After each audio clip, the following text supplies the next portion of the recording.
Ladies and gentlemen, boys and girls, grannies and gators, welcome back. What's up, Canada and beyond? It is Wednesday, June 12th.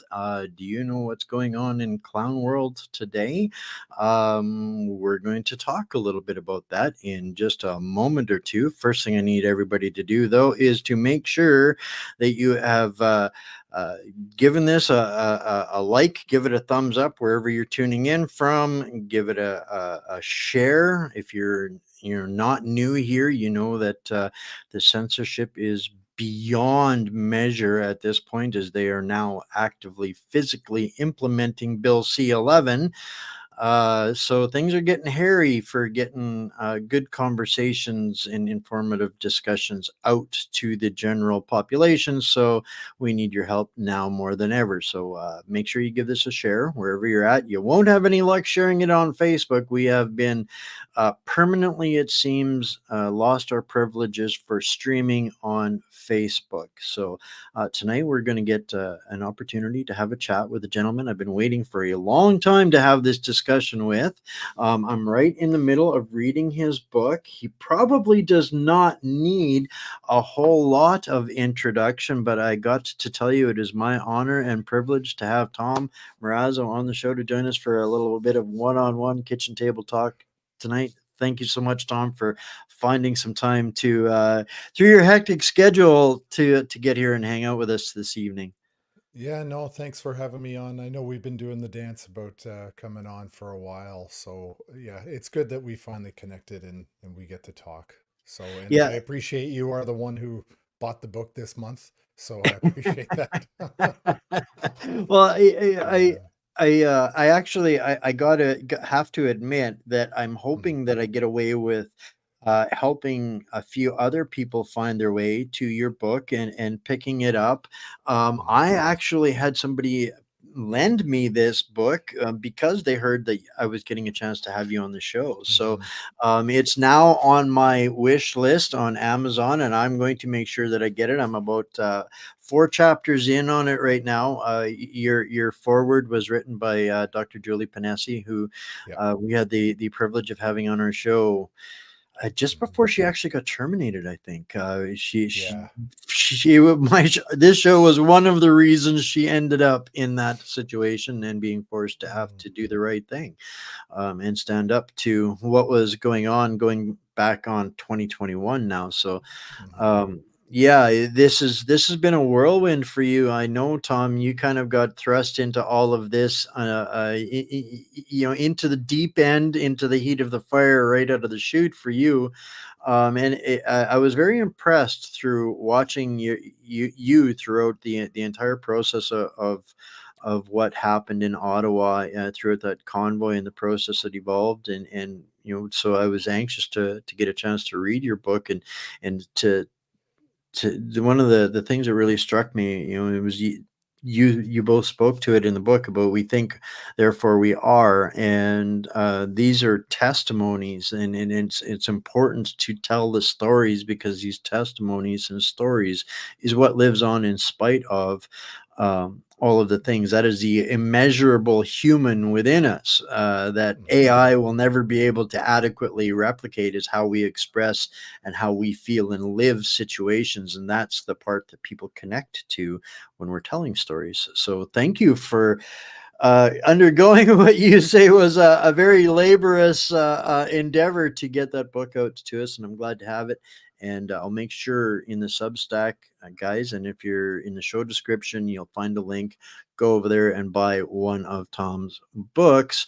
And then maybe the next time we get Tom back, you can say there's more than one sold, Yeah. because I feel Yeah. guilty not having bought one. So I'm leaning on the community to go and pick up a few more. But it's well worth it. And these are the things that, you know, exactly how that happens. Somebody had it, they'd read it, they loved it, they were able to give it to me. This is the legacy that, regardless of the censorship, that makes it very difficult for them to stop the truth from getting out. And you're still here. So kudos to you for that. So tell folks out there, Tom, that may have been living under a rock, that don't really understand or know who Tom Marazzo is, besides being pretty much like the rest of us. Mhm. Average working Canadian dad trying to get through the world, living life as it's meant to be. But you served our country, and thank you very much for still serving our country, because that's how I see it. I didn't have that privilege, but I have the understanding and the mindset, and that's kind of how I look at every single day. Is Mhm. what can I do when I get up in the morning to serve my country? Do you still have that, Tom? I have it in a very different way. And I think, I do strongly believe in service. And I believe serve your family, serve your community, serve the country. And that's not it's not a thing about flag waving and, God and apple pie and in the North, let's say the North American dream. Like it's always about where you are in your own life in terms of where do you fit in with your family, where do you fit in with your community. And I've kind of gone back and forth many times between, should I focus on federal stuff, should I talk about provincial stuff.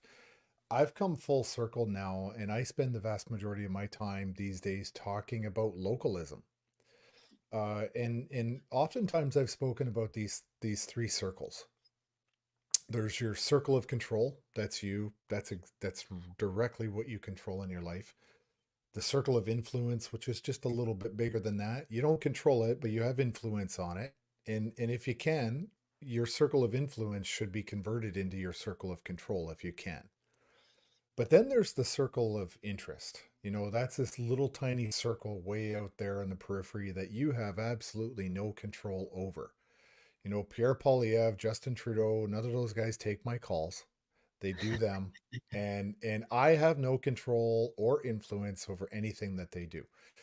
But what I'm finding is that more often than not, people are focusing on that circle of interest that they can't actually affect any change on. So I now, fully engage and immerse my life in the circle of control, circle of in sorry, influence.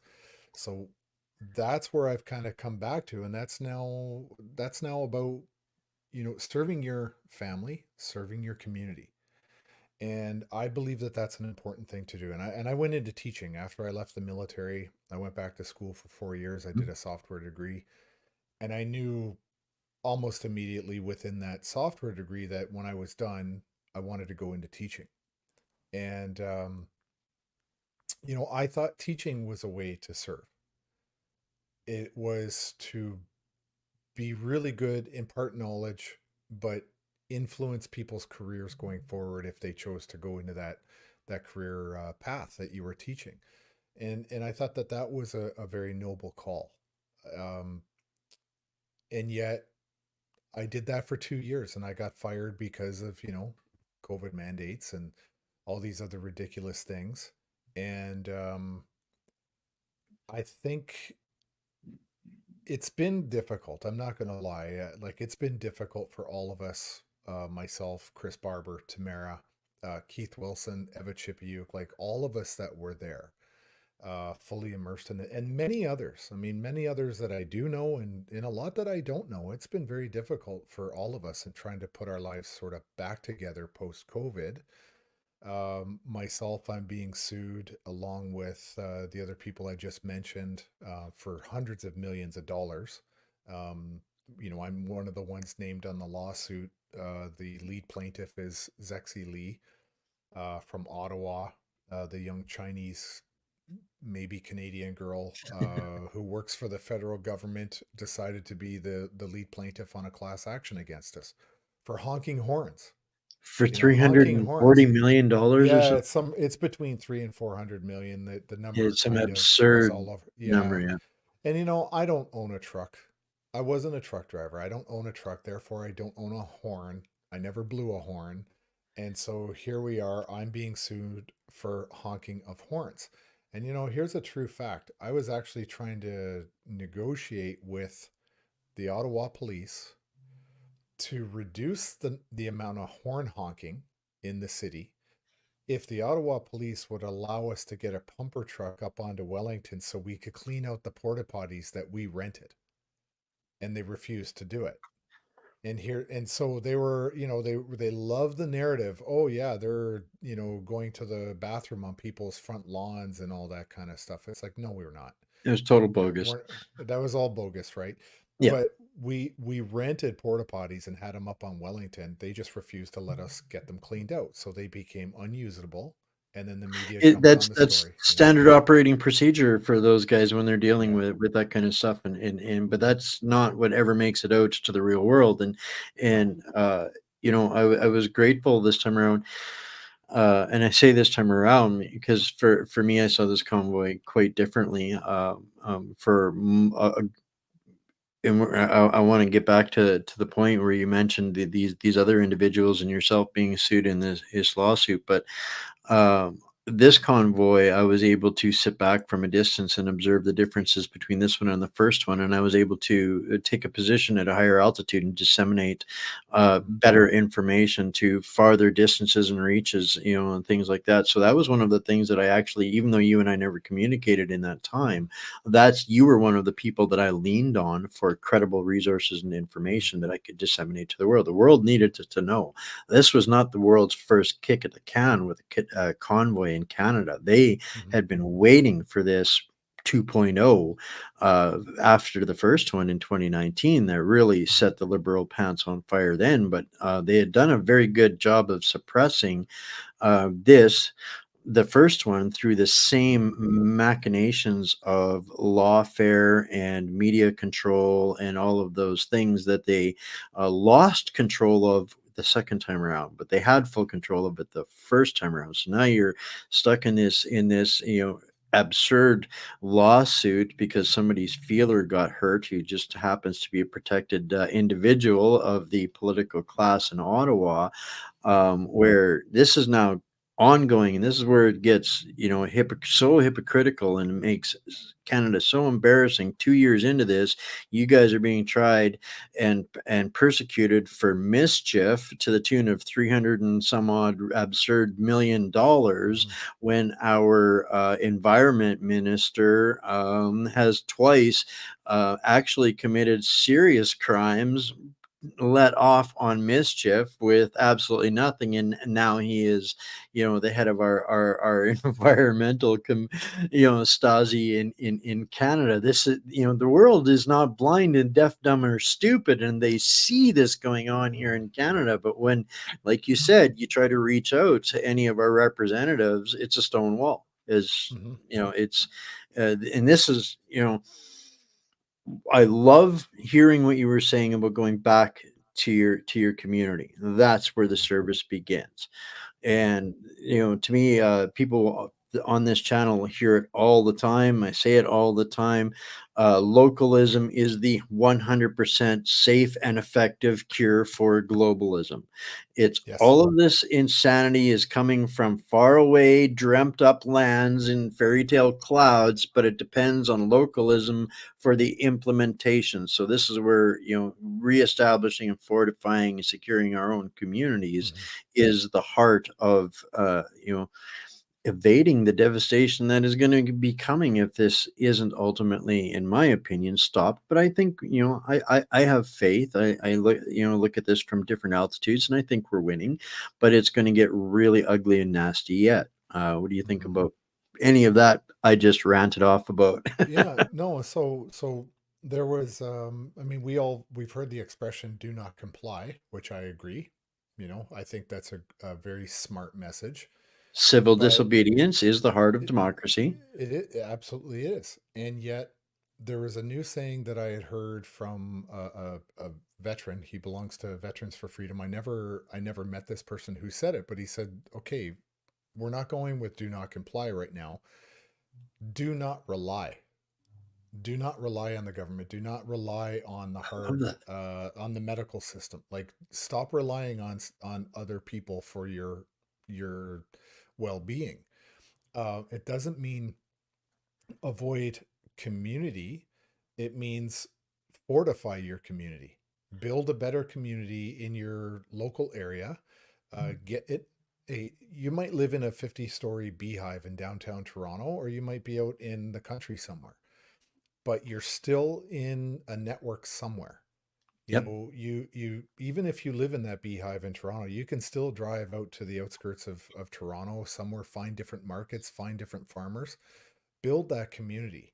And the more distance you put between yourself and reliance on the banks, the hospitals, the government, I think the more enriched your life actually will become. So, that's why do not rely is such a simple but important message. And that can only be achieved through localism. I love that so much. I just posted it out on all of the chats in all of the threads that we're streaming on, because that's so simplifies exactly the when I go on underground speaking events, tours. These are the things that I'm out there teaching them. I do an assessment, find a baseline. What do you have an abundance of and a shortage of? Mhm. Figure that out. Your abundance is your leverage to communicate and establish in your local networks. You figure out that, and then you move out from there.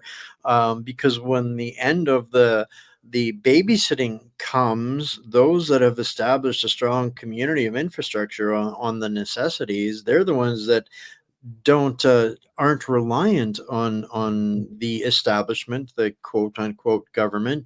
And how I see this playing out, Tom, is we're headed for a collapse. The insanity was unsustainable.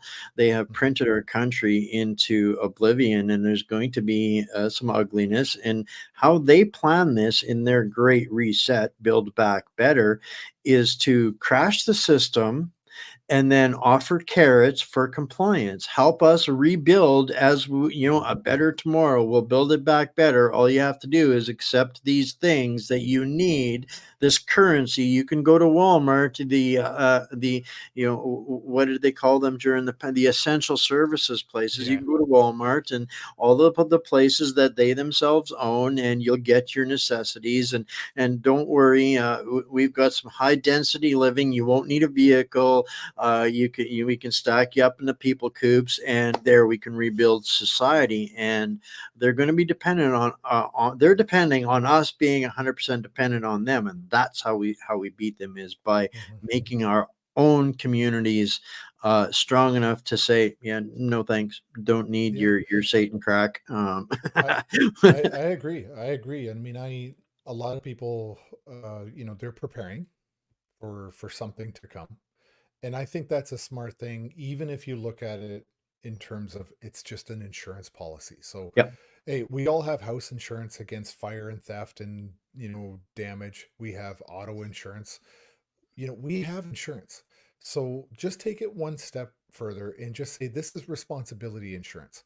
I am now going to be responsible for my own well being if there is a much greater event. Okay. That's all it is. You don't have to take it to an extreme level of prepper. You don't have to go that extreme. You can if you want, but here's my take on the whole thing. If you are preparing to just be off grid and you're not relying on the government and nothing ever happens, with today's modern technology and machinery that you can purchase, look at the quality of life that you're going to have. If you're providing for yourself and your family, and you're not reliant on the healthcare system because you're living a more healthy mentally and physically as well as nutritionally better life. When you live off grid, you've got to be active. You can't just sit back and have the house take care of you. You got to take the whole, your property. You have to take care of it. You're not sitting around doing nothing. You're active. You're physical. But I think overall, mentally, when you know that you've removed insecurities, so you've removed water insecurity, food insecurity, energy insecurity, that elevates your actual security. And I think it is psychologically a much better way of living our lives than, trading your hours for some credits somewhere. Because that's what fiat currency is. It's just trading hours for credits that you Yep. can apply to different organizations, right? So One of the things though that I've been doing, I was in April, I was up north and I was brought up to meet an amazing group of people, just ordinary Canadians, and we talked. We spent the week, and I taught them how just to do planning. So you can get all the prepper books you want, you can read all the project management books, you can get all these different books, but there's a methodology, there's a sequence to actually doing planning based on deductive reasoning.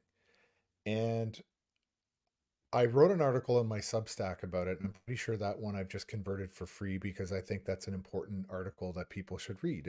I'm talking about planning, how to get a situation, break it down to fact, consideration, deduction, task.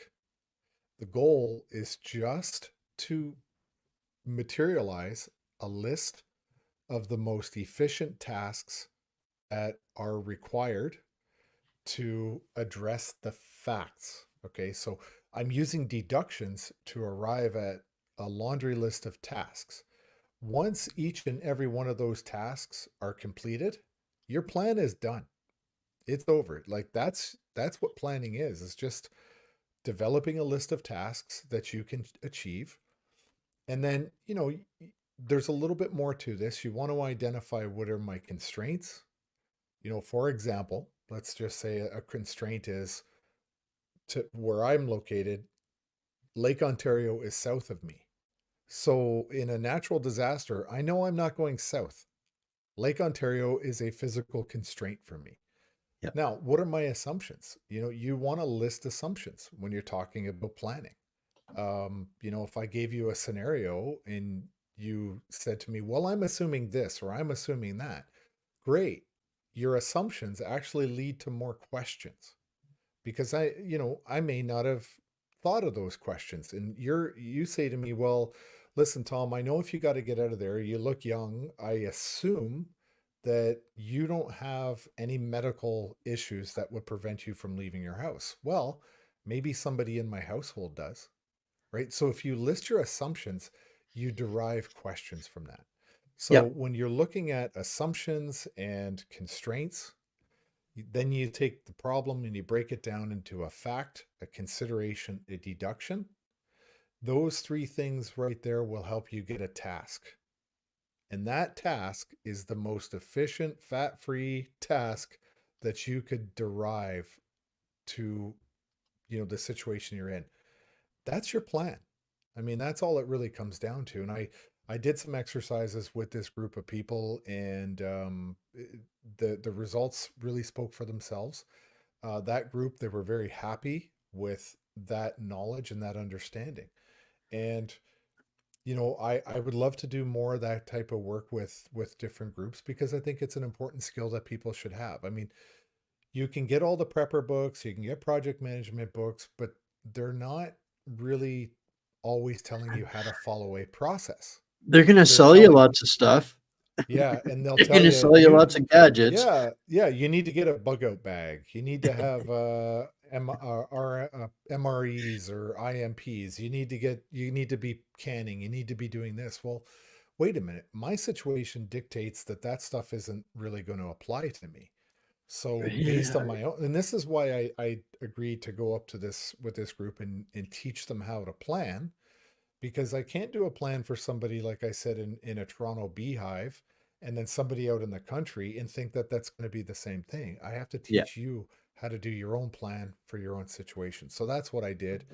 I had a great weekend. I met some incredible people, and we had a lot of fun.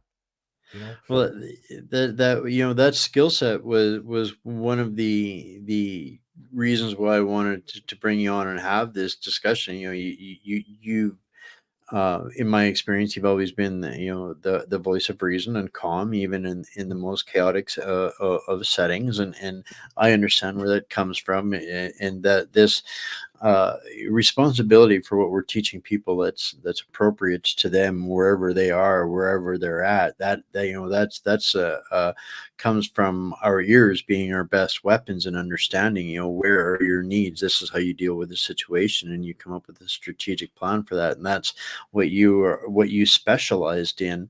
Mhm. And this, the differentiating, and I struggle with this with people. They watch these prepper channels, and I'm like, no, I mean, to me, I mean, I fight for the freedom for everybody to go out and have free speech and say and do what they want, be asshats too. But Mhm. that's not what you need to know and understand. That is not, the path through this. If you want to go that route, well, the tech and treat the entire world as a hostile universe, you're not going to last very long in the reality of things, because that's not the reality of how it's going to go.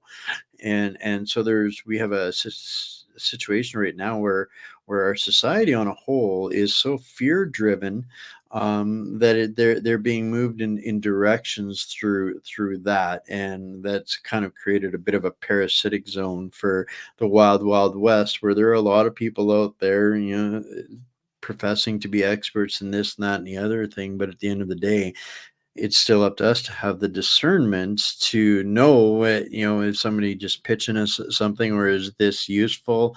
Does this apply for me? I have my rule of fives. Is this going to matter in 5 minutes, 5 hours, 5 days, 5 weeks, and a lot appropriate amount of energy and resources to whatever it is going to help my community? It's a completely different mindset when you're not operating from a position of fear, panic, and stress, and having an accurate reflection of the situation that we're in, and where the the, like you said, the hindrances are, and where the opportunities are. And I think that we manifest, as a species, it's instinctual to us. We fear what we don't understand. And we're in a situation right now as a nation where we don't understand, because nothing makes sense. And that's the noise and the clamor of the information war that we're in. And it's in this calm under fire, I think, is where I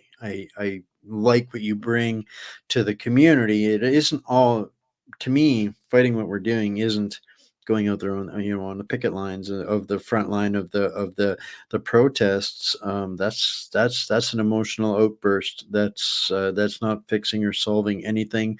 Using our time, wisely, working like fox, not like ox, and connecting and reestablishing and fortifying communities, understanding the difference between protest and action, and moving in directions that naturally bring the herd together, I guess, per se, to directions that benefit the community. Because this, at the end of the day, is what our country is built on, is community. And we need to reestablish what is real, stop giving life to the insanity, whichever side it comes from, and get back and I kind of use the analogy, we have a choice as the people of this country, whether we're going to let this hiccup in our governments, these revolving butts of seats of corruption, take us back to the Stone Age, to the oblivion, or back a decade. That's ultimately up to us. And at the end of the day, it's a court of public opinion, when organized effectively and using the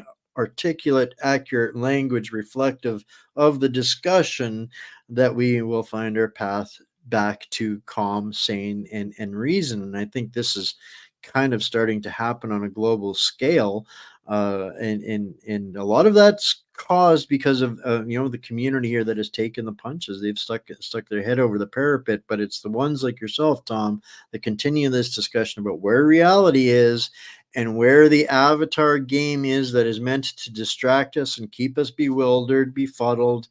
isolated, terrorized, and huddled up in a basement alone, thinking that there's nothing else out there. Mhm. And this is why I always talk about those three circles. I can impact what I control and what I influence, but that circle of interest. Now, that's not to say I don't check in with that, because I know there are people out there that I rely on to tell me the big picture stuff that I cannot control or influence, that I'm just interested in. I'm just monitoring that. But what I'm finding is, for the last 2.5, maybe almost 4 years, really, people have been so stuck in the circle of interest instead of the circle of control and the circle of influence. And that, I think, is what has caused a lot of exhaustion. I think it's also caused a lot of impatience. So, if you look at the fact that none of this pandemic was just something they come up with 4 years ago. We know that. We understand this has been, you know, several decades in the making. So we can't think that, excuse me, we can't think that with a couple of big moves on our side, it's all There's going a to go silver back to the way bullet it or an was. easy button. Yeah. Yeah, Yep. yeah, that it's going to go back. I mean, we did a convoy, but we have other things that need to be done, and it's not going to happen because the public executed a big move. And Right. now all things. Now, even let's just say that we could do that. Let's say we could go back to what society was like, what our lives were like prior to 2019 or 2020, when all this crap started. Do we really want to go back? Do we want to fight for the society that we now know was a false, I don't Wizard of want to Oz? get beat up 700 more times to learn the lessons of the truth I, that we all have now. yeah, exactly. So why are we fighting to go back to a society that we know was so corrupt? We just didn't see it. So I think what it's going to take is a complete reimagining of society in society's engagement and interaction with the political system. And what I mean by that is the political system itself, it does not work. I don't Yep. care who you are. It's not a good system. It does not favor the people. It favors those who operate inside the system, inside the shadowy corners of the system. It does not favor the public. Right now I just caught wind of Bill C-70, that they're looking at the federal government, and they're trying to push this thing through, both the conservatives and the liberals. I don't know a lot of details about it. I'm going to dig into it, but I'm looking at that and I'm saying, okay, this is a uniparty bill that's being rushed through, and it's going to have an impact on the public's ability to push back again against the government. And so, I'm not a supporter of any of the mainstream uniparty political part. I'm just not. Like I firmly believe that had the conservatives been in power in 2020, everybody be looking at Justin Trudeau right now to save them from the conservatives. It just so happens it was the liberals, and at some point now we're looking at the conservatives to save us. That's just my personal belief. I know there are some nuances in there for sure, but Actually, ultimately, very few nuances, and yeah. maybe one day I'll put together an exact timeline of the meddling and treason that has been going on since long before Trudeau or Yes. Harper or Hmm. any of the other meat muppets in between. This has been a long agenda, and Hmm. that's a whole other discussion that's just starting to break the dam down, and we're Hmm. kind of into the season of the sacrificial political lamb is where how Yeah. I describe it here right now. Yeah. um, But I that's ultimately, yeah. But ultimately, we're not going to reimagine our political system just because we elect the PPC. right. Like that is 100% a correct. that is a party that I favor the most, but I'm not entirely sure I'm going to vote for them next time. I'm just not. I'm politically homeless right now at the federal level for good reason. But my feeling is, uh, I haven't seen one political party, one leader talking about political reform. And I'm talking some drastic stuff here. And until they start talking Pull reform, an Iceland. We need to pull an yeah, Iceland. yeah, yeah, we need drastic reforms that, we look at America as the model of, the greatest political experiment in human history to date. What we know is that great American experiment we're now seeing has, run its course. 254 years, it's run its course. That empire is over. but it could be reimagined, it could be rewritten, it could be made into something great again and say, hey, the first draft of the US Constitution, that model of society, that republic was a really good thing. Let's just make it better because right now the American system's as badly broken as ours. And One of sorry, go ahead. no, no. Finish your thought there because I Well, want to tie in with a little bit different. I wrote a document. It was called the Declaration of Non-Confidence. I Hmm. actually modeled it. I modeled it after the U.S. Declaration of Independence, and it lists all the grievances. And since I wrote that, the Trudeau government has been caught in a bunch more scandals. Like it's not even a year old, and I'd have to update it for all of the grievances because there's a section in the document that talks about the grievances based on the government. And then there's a list of 12, I believe the list was, the last I looked at was 12 different major reforms to a political system. I'm talking about, several important things that impact people's lives and where Canadians could engage in that.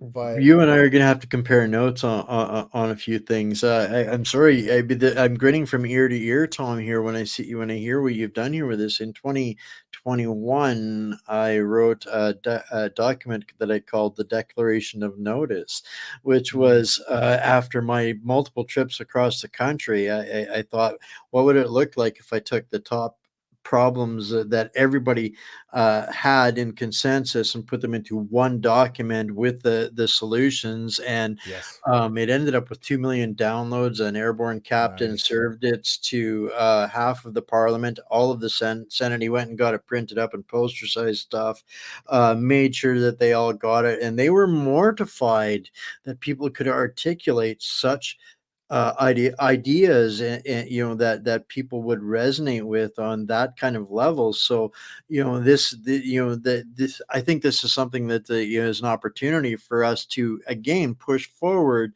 refined ideas. And when I looked at it a year later, it was the same thing. It needed Mhm. some updating. And I'm looking at this just the other day going, man, people want this again, but I don't want to put it out again until I update it because the situation has evolved. The response needs to be different. There's so much more on the table. That doesn't Mhm. mean though that it has to be more complicated. And I think that's something that we're incredibly guilty of, is overcomplicating the path to solutions. And it's because we have this instant gratification society that they have manifested on us. The instant we think about something or wish for something, well, you can buy it. It'll scroll across your screen about four different versions of it on whatever device you're using. So this is how they maneuver us and to keep us, what I call the satanic lullaby, and keep us on those little shots of endorphin, the tech. And this is where the battle lies, is in the manipulation of the population with the tech and the expectation of instant gratification, instant security. The government says it, the media repeats it, they're going to do it, and the reality is anything but. Mhm. No, I totally agree. And my fiance and I, we were talking in the car today while we were enjoying the QEW and the 401 for God knows why it was all blocked up.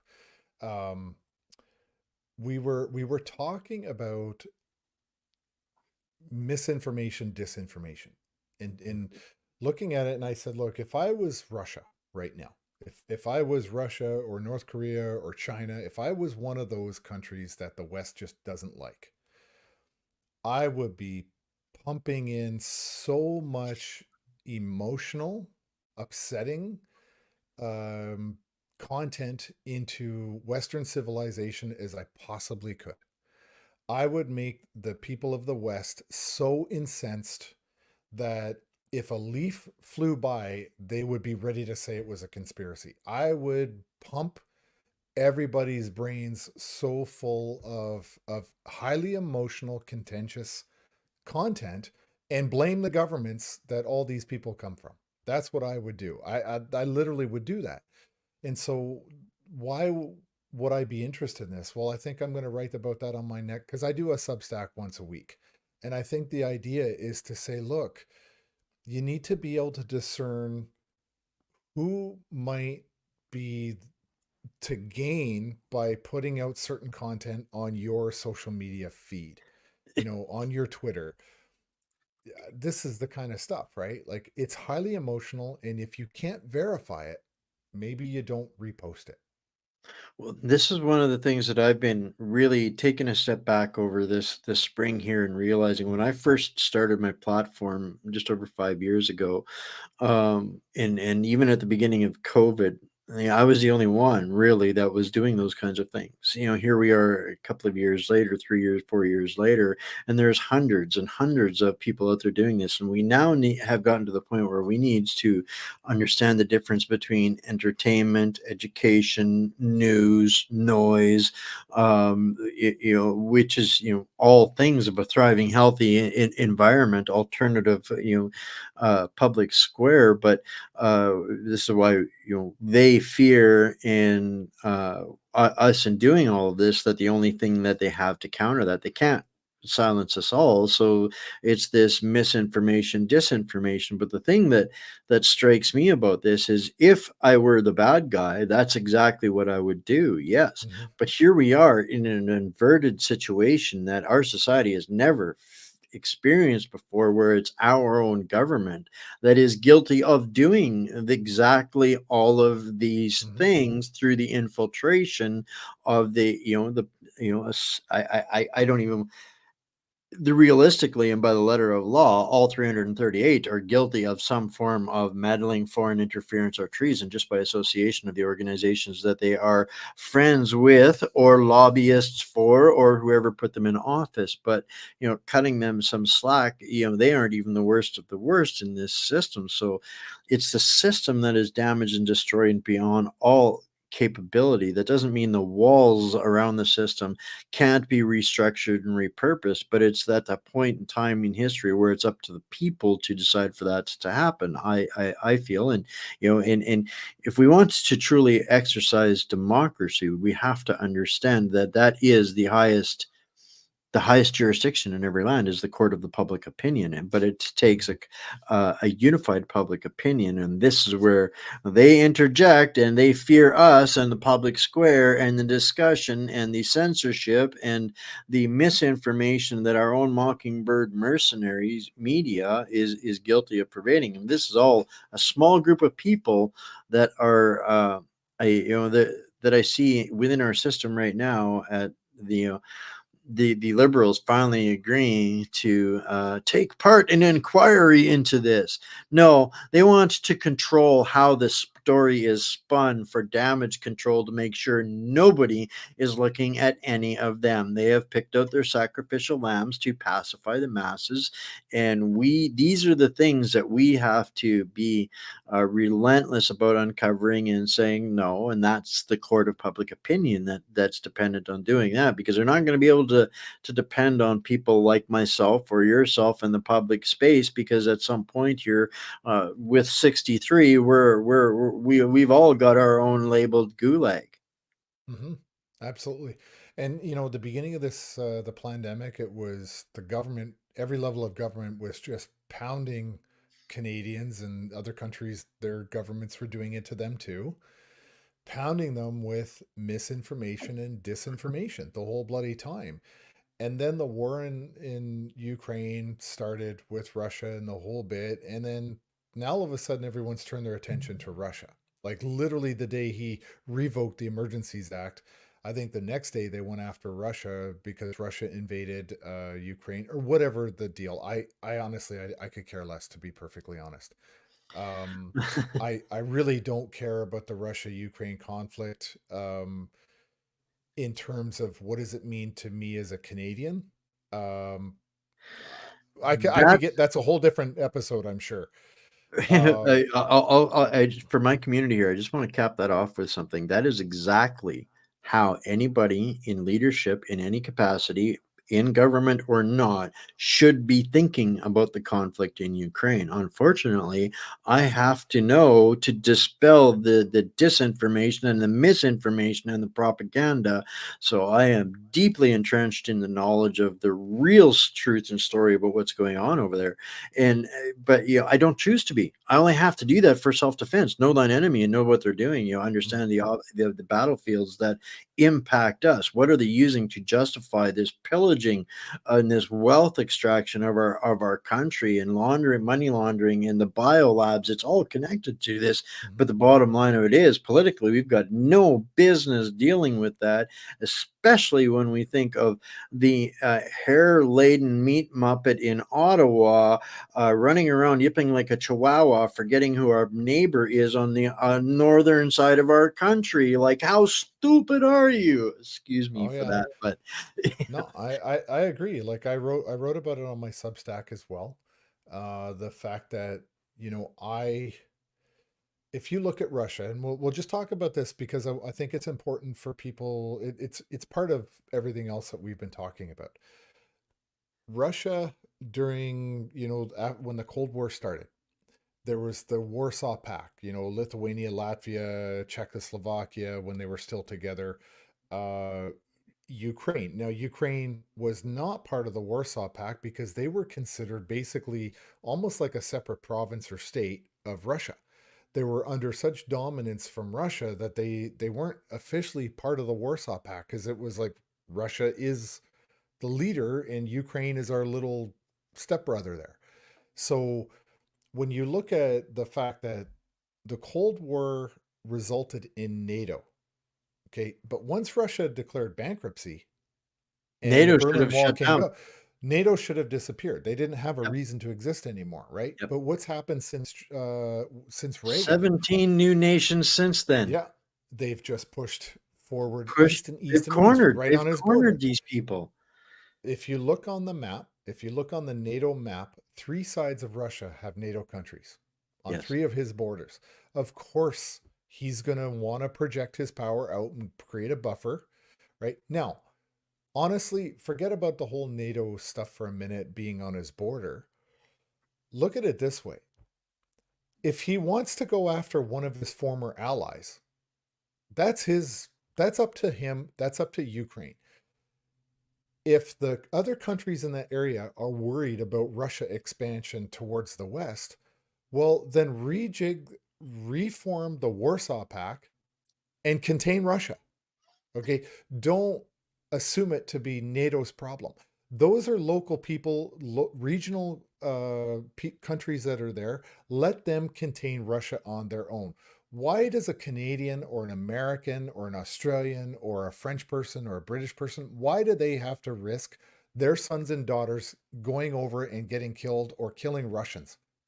For who? A former mortal enemy of the West. You know, when I was a young soldier, I joined the reserves in 1990. I was 16 years old.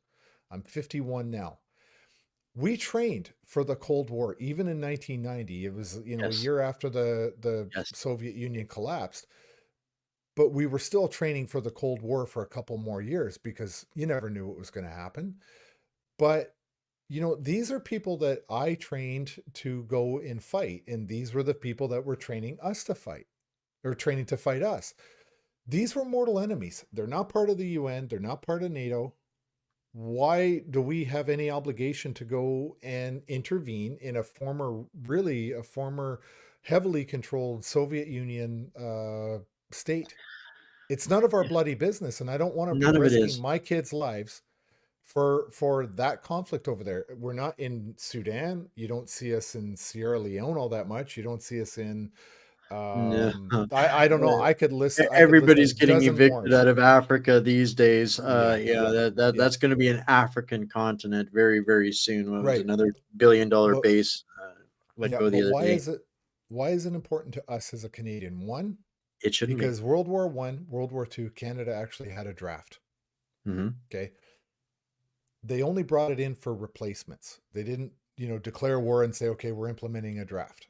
What they did is the war was declared, people volunteered, they went, and then they couldn't come up with enough replacements. So they implemented a draft in both World War One and Two in Canada.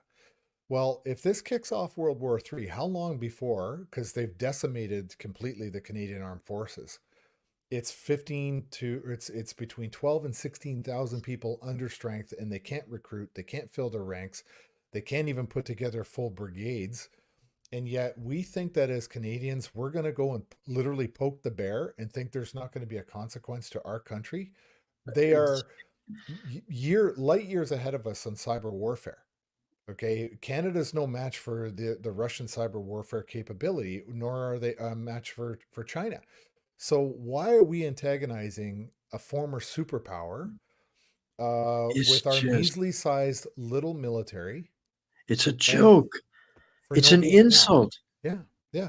If they declare war on Russia, World War III starts, I guarantee you within inside of a year, Canada will bring back conscription.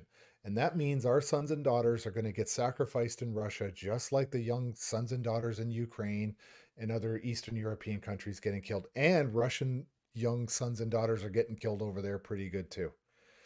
For what? You're Everyone's everyone's mad at Putin. Okay. So what? The answer is because I'm mad at Putin, Putin bad, Putin must be stopped. Therefore, I'm going to go kill other people's kids. He's a scapegoat. At the end of Yeah. the day, he's a Yeah. scapegoat.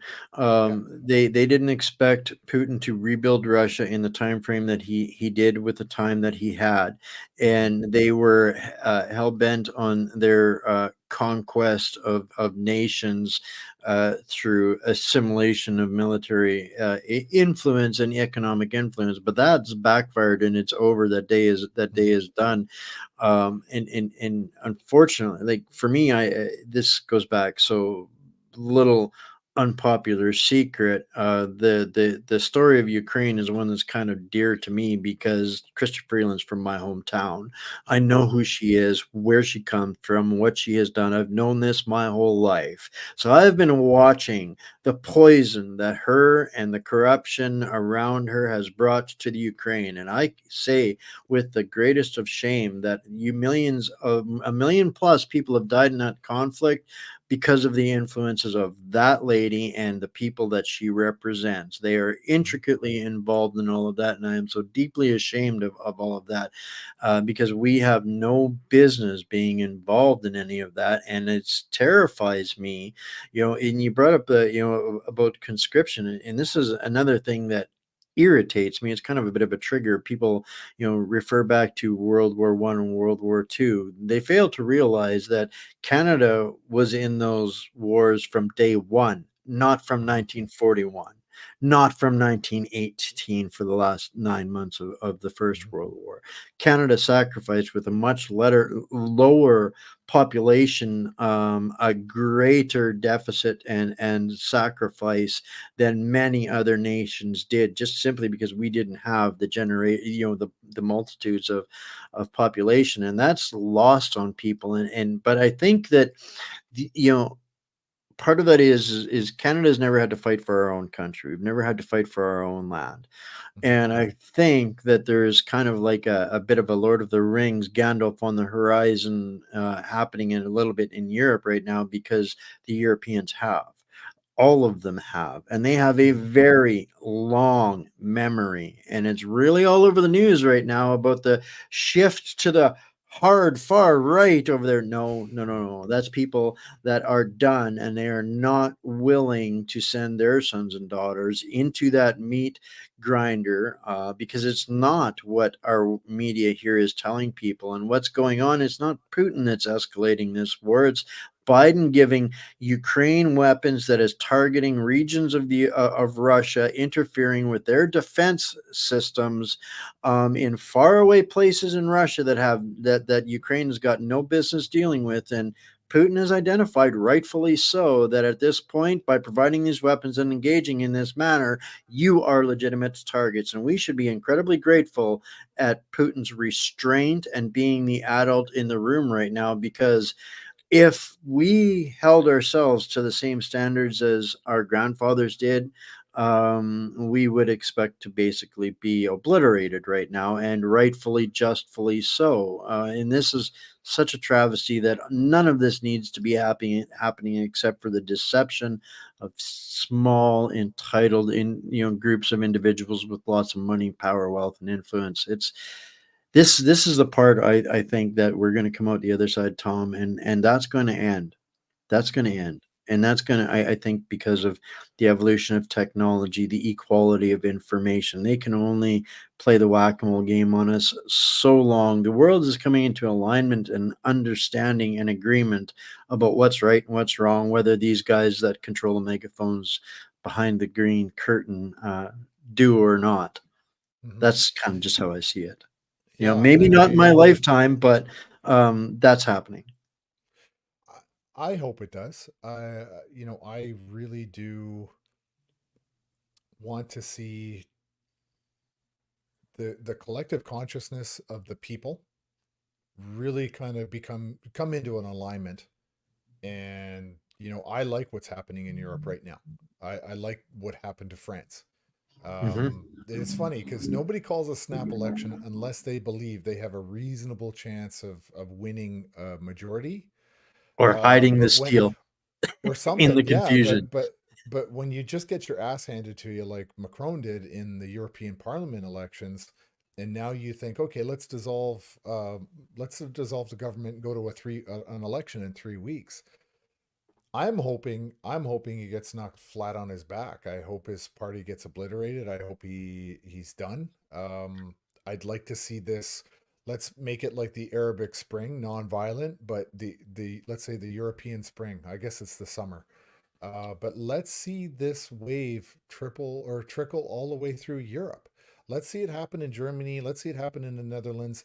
All these countries that are now attacking their farmers, let's see all of those governments catastrophically fail, and right leaning parties like the far right. I mean, that's been a big bone That's of just contention what for a they lot of call it, people. yeah, because they're Yeah, so far right. far left that if you, Yeah. take a half a breath, you're to the far right of where Oh they're yeah. at, Yeah, so they've pulled it so hard to the left that yeah, anything on the right now is just sitting in the middle. yeah, yeah, That's all. That's and I think 100% that was the agree. ploy all the time. That was You the know, ploy all the time.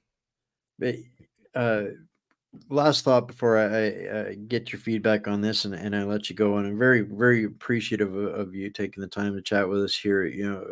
I see you're aware of the rise in temperature of the emotion out there, and you're Mm, acutely aware of that, as am I. And I think, and I've talked about this with other people on my show from time to time.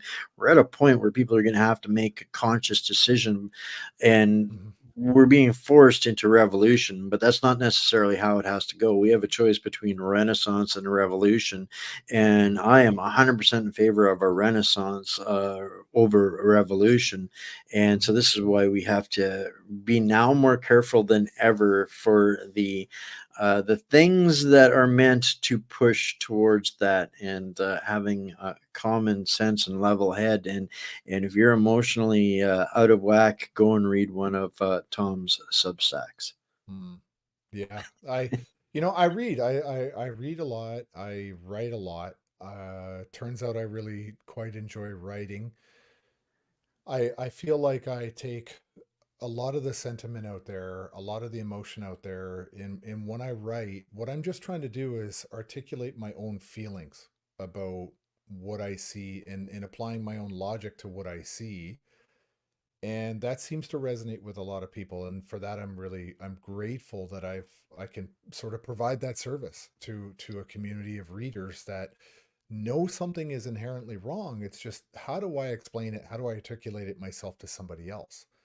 And that's what I like about writing. I In the future, I've got a couple of projects I'm working on. Finally, I will be working with the Ontario Party here in Ontario. It's the party that I ran with in the Ontario election 2 years ago. I'm looking at possibly taking a position within the party, but I'm also working with a very, very interesting web application. It's a partially a social media application, but it's not passive like many of the other social media platforms like Facebook or Twitter, where you just, you know, say what you want, you fire and you forget. This thing is going to be a lot more hands on, this type of platform that I'm working with.